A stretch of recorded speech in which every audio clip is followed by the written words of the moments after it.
Et bonjour à tous, j'espère que vous allez bien, c'est Monsieur Rabbit et je suis ravi d'autant que pendant que je vous parle, je regarde le BTC qui pump à côté avec les autres altcoins et du coup ça fait plaisir.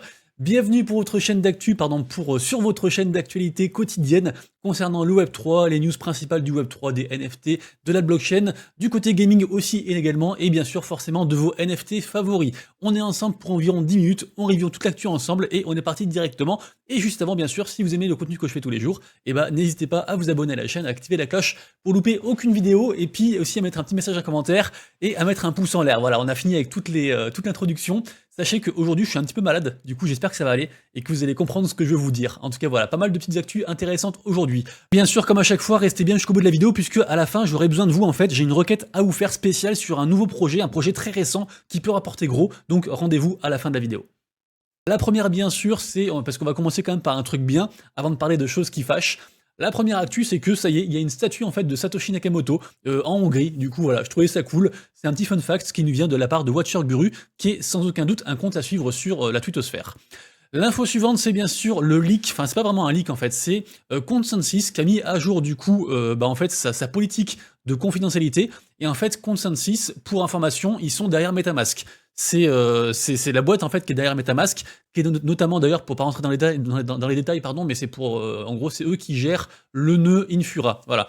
Donc pour ceux qui veulent pas du coup leak leur adresse IP, parce que maintenant ils vont collecter les adresses IP en fait, et ben vous devez soit changer de nœud, donc soit avoir votre propre nœud, soit passer par un VPN, enfin il y a pas mal de solutions, vous trouverez comme ça je pense d'autres solutions pour faire sans si vous le souhaitez, ou alors vous en foutez, et tant pis vous leakez votre adresse IP, sachant qu'il y a une précision depuis en fait par MetaMask, pardon, par MetaMask, donc il y a des petits threads ici, désolé, je vous ai dit je suis malade, hein, ça va être dur, ça va être dur.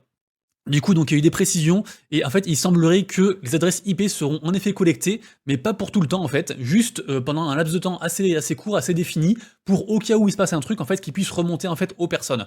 Donc ça va quand même à l'encontre de la décentralisation, mais c'est moins pire que ce que les gens pensaient, même si de toute façon, les gens, là, en fait, actuellement, on veut bien avoir cette philosophie un petit peu de décentralisation complète, d'aller vers un monde vraiment où chacun est propriétaire de ses propres fonds, enfin, et un monde parfait, entre guillemets, sauf que voilà, on voit bien qu'arriver avec l'arrivée des CBDC, avec le métaverse européen, tous les trucs centralisés qui arrivent, les GAFAM aussi qui mettent la main aussi sur tous les tools en fait, qui se trouvent sur le Web3, enfin voilà. Donc à moins de devenir BTC maximaliste, et en plus du coup, il y a aussi des pour et des contre à devenir BTC maximaliste, c'est assez compliqué, mais tout ça pour vous dire que du coup, voilà, MetaMask, du coup ça va liquer des trucs. En plus j'ai appris aussi que, entre autres, derrière Consensus, il y a quand même deux gros fonds d'investissement qui sont FTX et qui sont JP Morgan. Donc du coup, voilà, donc c'est pas foufou cette news. Renseignez-vous, tous les liens en description bien sûr. Et puis, ah oui, ça faut qu'on en parle aussi. Et puis voilà, Wemix qui se tape un moins 23%, en fait c'était même beaucoup plus. Wemix c'est quoi? C'est le jeton en fait de la société Waymade, qui est donc un truc de gaming. Ils sont derrière, entre autres, Mirfor, pour ceux qui connaissent Mirfor, j'en ai parlé déjà pas mal de fois. Et en gros, pour la faire courte, il s'avère qu'ils ont menti. Ils ont menti juste avant le listing de leurs tokens, ils ont menti sur le nombre de tokens en fait qu'il y avait, et du coup en fait ça a tué la confiance des investisseurs, et du coup ils ont été délistés aussi de 5 plateformes, de 5 exchanges en fait en Corée du Sud, et donc en fait là c'est une descente aux enfers pour MX, c'est vraiment triste, surtout que dernièrement en fait ils ont récolté, enfin ils avaient fait une levée de fonds de plus de 80 millions de dollars, dont du coup une partie par Microsoft directement, qui avait du coup alloué 15 millions de dollars pour eux, donc du coup je sais pas trop ce qui va se passer par rapport à MX, est-ce que du coup c'est un bon moment pour racheter, et on leur tiendra pas rigueur du coup de leur mensonge, je ne sais pas trop, pour l'instant le token il fait la gueule, mais du coup voilà, je trouve ça triste parce qu'OMX ils avaient pas mal de bons projets gaming en fait. C'est comme ça. Binance du coup qui vise le milliard de dollars pour ses fonds d'urgence crypto. Donc je vous rappelle, Binance et CZ, donc son CEO, ont annoncé du coup un fonds d'aide qui vise en fait à aider, à investir, à donner de l'argent aux entreprises qui sont victimes de FTX et du collatéral de FTX, mais aux bonnes entreprises. C'est-à-dire que les trucs qui avaient genre, qui étaient des chouettes trucs en fait, et qui se sont fait défoncer par FTX. Donc c'est pas pour relever des boîtes qui étaient déjà en perdition, c'est vraiment juste pour aider celles qui marchaient bien en fait. Qui marchait bien et que FTX du coup a flingué quoi, tout simplement. La collection Shimpers, j'en ai parlé je crois il y a 2 jours, un truc comme ça, parce que du coup il faisait, je crois il faisait une marketplace, ah non il faisait un jeu d'arcade où on pouvait gagner du coup un NFT. Et bah figurez-vous que là les NFT ont encore grimpé, ils sont passés de un peu moins de TH de 1 ETH, pardon, non, pardon, ils sont passés de, je crois, de 1,15 ETH à 1,30, un truc comme ça au niveau du floor price. En tout cas, ça augmente. Et pourquoi ça augmente? En fait, ils ont fait un partenariat avec les Tortues Ninja, donc avec Paramount et les Tortues Ninja. Du coup, plutôt cool. Donc, je pense que c'est vraiment une collection à surveiller, Shimpers. On en parle de plus en plus. En tout cas, moi, j'en parle de plus en plus. Également aussi, je vous en parlais l'autre jour avec les marketplaces, les arrivées des marketplaces uniques, par exemple celle des Bored Ape, celle de Stephen, etc. Et tout. On voit de plus en plus de marketplaces associés à un seul projet ou à un groupe de projets. Et bah, j'ai appris aussi que Pudgy Penguins avait fait sa propre marketplace aussi. Et c'est pareil, c'est un projet que je suis aussi parce qu'ils ont fait plein de partenariats dernièrement avec les céréales, avec plein de trucs différents. Donc c'est vraiment un truc que je suis attentivement. En parlant des Bored Ape, on en sait plus sur le stacking des Bored Ape pour avoir du coup le token Ape, parce que en effet, donc il a été confirmé, hein, donc le stacking est en train d'arriver et tout. Ça va concerner pardon les holders du coup des Bored Ape, des mutants, des Kennen aussi. D'ailleurs les Kennen qui ont bien augmenté aussi du coup les Kennen qui sont passés là je crois à 5,20 ETH, donc c'est plutôt cool. Et du coup tout ça pour dire que la mauvaise nouvelle, c'est qu'en fait ce sera pas accessible aux Américains. Donc sachant que la plupart des possesseurs, des holders de ces collections-là sont américains, c'est assez compliqué, c'est assez contraignant. En fait, pour la faire courte, en fait, ils sont comment dire, ils sont associés à des securities en fait pour les organismes de régulation. Et du coup, bah en fait, ils n'auront pas accès à ça. Donc du coup, il y a eu un petit drop. Il y en a qui ont profité pour buy the dip, pour buy le token. Donc à voir ce que vous voulez faire. Bien sûr, il n'y a jamais de conseil d'investissement dans mes vidéos. Il y a tous les liens en description. Vous faites ce que vous voulez après. Mais voilà, je vous en parle. C'était intéressant de souligner cette histoire-là, quoi. Goblin Towns, qui est un projet sur la blockchain ETH, qui est un projet par Truth Labs. C'était un projet qui avait fait beaucoup parler et qui est redescendu un petit peu, mais actuellement, bon, c'est quand même quasiment un ETH, c'est 0,80 de floor price, donc ça reste pas mal. Et ben en fait, ils annoncent une seconde collection. Donc une seconde collection, donc on n'en sait pas plus, mais ça va arriver prochainement. Donc du coup, voilà, checkez bien leur compte Twitter. En général, les secondes collections des projets qui marchent déjà bien, bah du coup, ça continue de marcher bien. Donc du coup, je pense qu'il y aura un truc à faire. Il faudra suivre ça, quoi. C'est quoi ça? Ah bah c'était Truth Labs, ça justement. Ensuite, ça c'est une nouvelle intéressante aussi, c'est qu'en fait il y avait des NFT qui avaient été mintés, qui s'appelle Hardball 2022, et en gros, on n'avait pas encore toutes les utilités, et une des utilités, pardon, c'était d'avoir en fait un billet gratuit pour les finales de l'Open d'Australie. Donc comme quoi, des fois, les projets de sport, il faut bien les suivre, parce que bah, du coup, vous pouvez avoir des bonnes surprises comme ça. Donc du coup, très très chouette, j'ai vu ça tout à l'heure, je trouve ça assez intéressant. Ensuite, on va parler d'un tools qui s'appelle, comment ça s'appelle déjà, je sais même plus, qui s'appelle Zora. Zora Drop, en gros, c'est quoi? C'est si vous voulez faire une collection de NFT et que vous connaissez rien en codage, et ben vous avez cet outil-là qui vous est proposé, sachant qu'il a aussi d'autres trucs positifs pour lui, notamment sa très faible, comment dire, impact carbone, je sais pas comment on dit, mais en gros c'est presque écologique, j'allais dire. En tout cas, voilà, ils font très attention à ça. Et voilà, c'est toute une solution de tools du coup pour aider les créateurs. Donc voilà, si ça vous intéresse de checker ça, ça s'appelle Zora Drops et vous aurez le lien en description bien sûr. Ledger, le wallet non custodial, le principal wallet non custodial, hein, même s'il y en a d'autres, c'est le moins cher en fait et c'est le plus démocratisé. Et ben en fait, ils font un partenariat avec Banks et ils vont faire des cartes du coup crypto en fait, des cartes bancaires crypto, ça s'appelle la carte Crypto Life. Et du coup, c'est un petit peu comme les cartes crypto.com, Binance, etc. et tout. Vous payez avec et vous avez un cashback. Donc, on voit bien que Ledger, ils sont en train de se diversifier aussi de plus en plus. Je pense que c'est une entreprise Web3, on pourra pas passer outre. Ils sont déjà leaders dans leur domaine, mais vraiment, ils font des très belles choses. Je suis très très content pour eux. Landvault qui fait un petit partenariat avec Sandbox. C'est plus un partenariat pour un échange de connaissances et d'impressions. C'est un Twitter Space, tout simplement. Donc voilà, du coup, un petit tweet.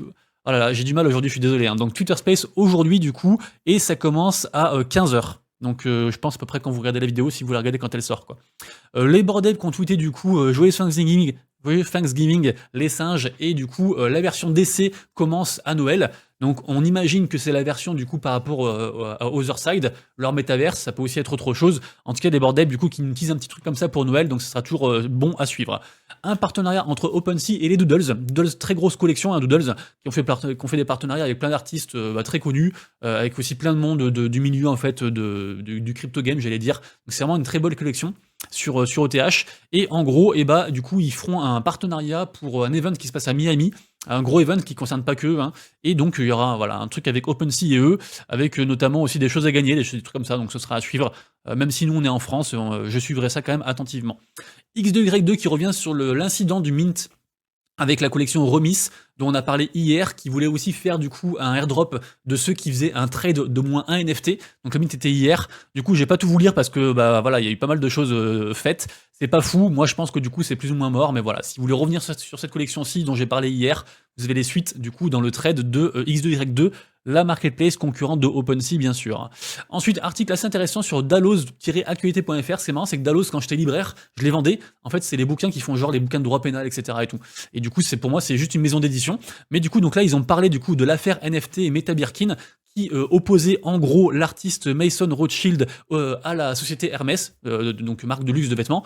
Et en fait, ce qui est intéressant, c'est que du coup, ils ont fait des études par rapport à, pour démêler un peu le vrai du faux et tout ça, et voir en fait où ça en était, parce que du coup, ils reprochaient en fait à Mason d'utiliser leur image et de faire des faux en fait qui ressemblaient trop au sac pour faire sa propre collection de NFT et du coup se faire de l'argent. Et en fait, j'ai appris que du coup, selon l'étude du cabinet, eh ben, il y a 51% de l'industrie de luxe français qui sont déjà en fait en train de travailler sur des NFT. Donc la France, on dit toujours qu'ils sont à la ramasse, mais le luxe, c'est vrai qu'on en parle beaucoup au niveau des montres, au niveau de pas mal de trucs. Apparemment, il y a plus de la moitié des boîtes françaises portées sur le luxe qui sont déjà sur les NFT. Voilà, je trouvais ça fou, du coup je voulais vous en parler. Au niveau du top des collections NFT aujourd'hui, écoutez les amis, la journée est dans le rouge, il y a beaucoup moins de ventes, il y a beaucoup moins d'achats. Je pense que de toute façon le marché US n'a pas encore repris, donc on va attendre. Là c'est Thanksgiving, donc tout est un petit peu en pause, donc on verra tout à l'heure. Il y a quand même des collections à surveiller, hein. Donc comme je disais tout à l'heure, donc il y a la collection du coup des Bored Ape Kennel Club qui est à surveiller, qui est associée du coup forcément au Bored Ape aussi et à Yuga Labs. La collection Sidemates, je pense que maintenant c'est trop tard pour l'acheter, j'en ai parlé je crois hier ou avant-hier, c'était encore à 0,52 ou un truc comme ça, donc il y avait un petit flip à faire de 0,30 OTH. GG à vous si vous avez suivi, mais là pour moi c'est le moment de revendre je pense. Parce que même si ça peut atteindre un ETH, je trouve que c'est déjà assez élevé. La collection SAP ici, ce que vous voyez pas parce que mon ordi bug, on voit juste les trucs ici là, est en train d'augmenter de fou. Elle a pris plus de 0,20 ETH de floor price augmenté. Donc ça fait, je sais pas, peut-être 30% de plus, un truc comme ça. 50% plus, parce qu'en gros ils étaient à 0,50, et en gros Sapicil ils sont en train de faire un travail phénoménal au niveau des réseaux sociaux, avec toute une tactique en fait de mème, de partage en fait de la communauté, et ça prend des proportions franchement gargantuesques, et ça monte très très bien, donc bravo à eux, et c'est un truc à suivre je pense, parce qu'ils font des jeux, ils font pas mal de choses aussi avec, ils font un petit métaverse aussi, ils font pas mal de trucs comme ça. La collection sur Solana Photo Finish, alors toute précaution requise, parce que j'ai pas dig beaucoup plus que ça, je suis quand même allé voir leur Twitter de trucs comme ça et tout, ça m'a l'air sympa, il y a très peu de NFT listés. Ils ont bien augmenté, le floor price est quasiment à 9 sols actuellement, et les volumes sont tout simplement dingues, en fait je crois que c'est plus 3000% par rapport à hier, donc vraiment incroyable. Du coup c'est un truc à suivre je pense, bien sûr, toute précaution requise. Le mint du jour aujourd'hui c'est le projet Project Metrograd, bien sûr, du coup vous avez toutes les informations ici si jamais, donc du coup ça démarre à 1 PM UTC, donc à maintenant en fait, à 14h. Donc je vais sortir la vidéo très rapido si je vais me dépêcher. En tout cas c'est un très très gros projet, c'est un projet qui est très porté par sa communauté. Ils veulent faire beaucoup de choses, ils veulent que ce soit la communauté et un DAO qui drive du coup le projet avec le classique, stacking, etc. Pourquoi pas aussi un play to earn, ce qu'ils veulent faire aussi, et surtout aussi beaucoup de tools aussi, notamment pour le trading de NFT, pour gérer en fait tout ça, créer des NFT. Donc vraiment très intéressant, et ce sera tout à l'heure. Sachez que demain, n'oubliez pas d'aller checker ce site. J'en ai parlé déjà dernièrement, c'est un nouveau site que j'ai trouvé qui recense plein de free mint. Demain il y a 2 free mint à checker sur ce site-là. Donc lien en description pour ceux que ça intéresse.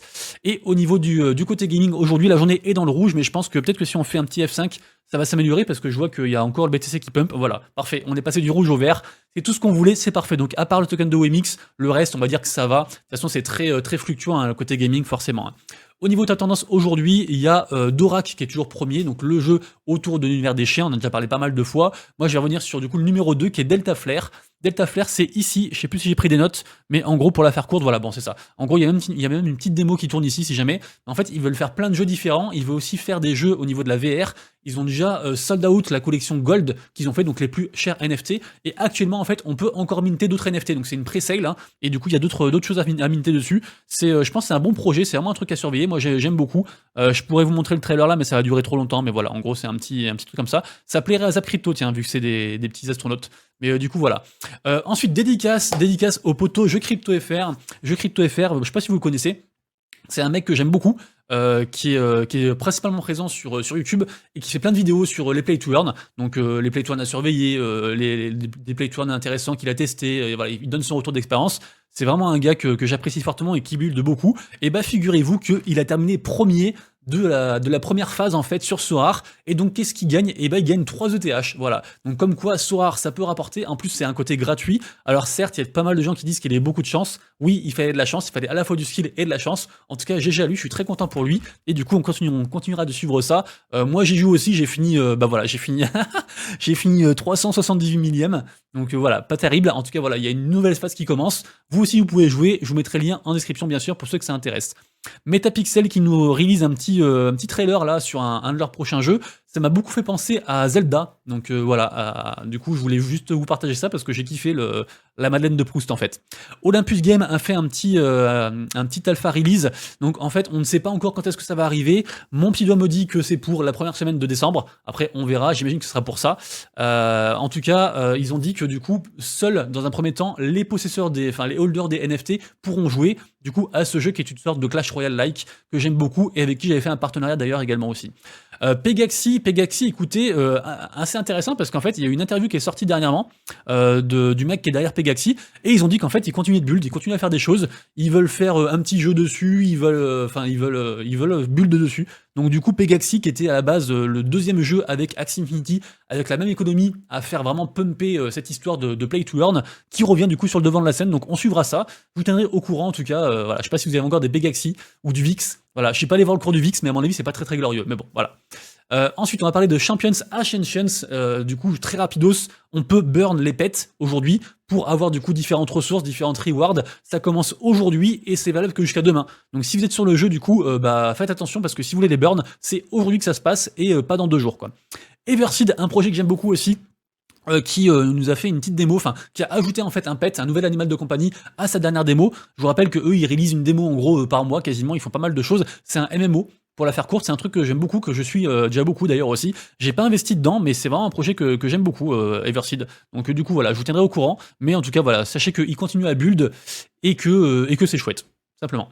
On a un jeu blockchain aussi qui va arriver, c'est le projet Xeno, qui est en partenariat avec un youtubeur japonais très connu qui s'appelle Hikaru, et ce qui est intéressant c'est que c'est déjà disponible, on peut déjà minter si vous voulez, c'est entre le 23 novembre et le 30, entre le 23 et 30 novembre, pardon, et franchement c'est pas mal du tout, bon ça coûte un peu cher, il n'y a pas beaucoup de supply, mais c'est un projet qui est quand même très porté par la commu asiatique, donc j'imagine que ça a marché, toute précaution requise, allez checker ça les amis, en tout cas voilà, vous avez toutes les dates ici, vous avez tous les trucs ici, enfin, il y a tout qui est bien expliqué, beaucoup mieux que moi, donc on va pas s'attarder trop longtemps pour pas que la vidéo dure 1000 ans. N'oubliez pas que sur Fractal, vous avez actuellement 4 tournois, il faut vraiment checker ça régulièrement parce que Fractal, il y a plein de tournois qui sont gratuits et qui vous donnent accès soit à des whitelists, soit à des NFT, soit même des fois des dollars gratuits en fait, ou du token. Donc vraiment checker ça les amis parce qu'il y a plein de tournois dessus et ça vaut le coup. C'est sur l'écosystème Solana, mais c'est en train de se démocratiser de plus en plus. Rappelez-vous aussi également, on en a déjà parlé, mais actuellement sur Polka Starter, il y a les Game Street Awards qui se déroulent. Donc là, vous allez voir plein de projets qui vont dire « Allez les gars, votez pour nous, votez pour ci, votez pour ça ». Ce sera les résultats, c'est le 15 décembre, donc vous pouvez encore voter si vous le voulez. Et puis voilà, donc il y a plein de projets qui sont en lice, Venari, Axie, tout ce que vous voulez, tous les gros projets de toute façon sont dessus, hein, globalement. Un Twitter Space aussi intéressant à suivre, puisque ça concerne Genopets, et que Genopets, on sait un peu qu'ils sont dans la sauce à cause de l'affaire FTX, et donc tout à l'heure, il y aura une AMA, du coup, ce sera à 17h, heure française, sur du coup Orca et Genopets, Orca, donc ceux qui organisent le truc, c'est un truc de DeFi, en gros, pour faire simple, et je pense que c'est un truc à suivre, parce que Genopets, pour moi, c'est un très bon projet, mais voilà, est-ce qu'ils vont réussir à sortir du marasme lié, et à leur perte d'argent aussi liée à FTX? Je ne sais pas, je leur souhaite. L'article là, ça me saoule parce qu'il n'arrête pas de mettre des pubs, mais pour la faire très courte, cet article-là en fait nous dit que Web3, la société s'appelle MZ Web3, en fait elle vient de lever encore une fois 15 millions de dollars. Et en fait c'est qui cette société? C'est la société qui est derrière le jeu dont j'ai déjà parlé dernièrement, le jeu Olive et Tom, donc Captain Tsubasa pour les noms francophones. Voilà, un truc emblématique, ce sera une espèce de jeu de cartes. C'est soutenu aussi par Animo Club Brands, soit dit en passant, dédicace à Allmaker si tu me regardes, Allmaker bisous. Et du coup voilà, ils ont encore levé pas mal d'argent, donc je pense que c'est vraiment un projet à suivre. Moi je vais le suivre et j'ai beaucoup d'espoir en fait dans ce projet-là. Et je voulais vous parler enfin de Ton, parce que on en a parlé hier sur le live Twitch ou avant-hier, je sais plus, avant-hier. Et en gros, Ton, c'est quoi? C'est le réseau blockchain en gros du réseau Telegram, pour la faire courte. Ils vont faire des NFT et je n'ai pas encore dit que je n'ai pas encore eu le temps de checker ça. Du coup, je fais un appel à vous. Si quelqu'un dans la commu s'y connaît, merci de prendre contact avec moi et comme ça, de me partager votre savoir pour que je puisse aussi à mon tour le redistribuer, parce que je pense qu'il y aura des choses à faire sur sur cet écosystème-là au niveau de Telegram, sachant qu'on peut déjà du coup vendre en fait des noms en fait d'utilisateurs Telegram, et il y en a qui ont déjà fait pas mal d'argent dessus, donc c'est pas vraiment des NFT, c'est pas vraiment des ENS comme sur OpenSea, genre monsieurrabbit.eth, c'est encore autre chose, et je pense qu'il y a un truc à faire. Les amis, c'est tout pour moi, j'espère que vous avez kiffé la vidéo du jour, si c'est le cas, abonnez-vous, lâchez le petit like, etc. On est quasiment 5000, vous connaissez, merci beaucoup d'être là, et puis on se retrouve demain pour de prochaines aventures, et d'ici là, prenez soin de vous, de vos proches et de vos wallets, c'était Monsieur Rabbit, ciao ciao.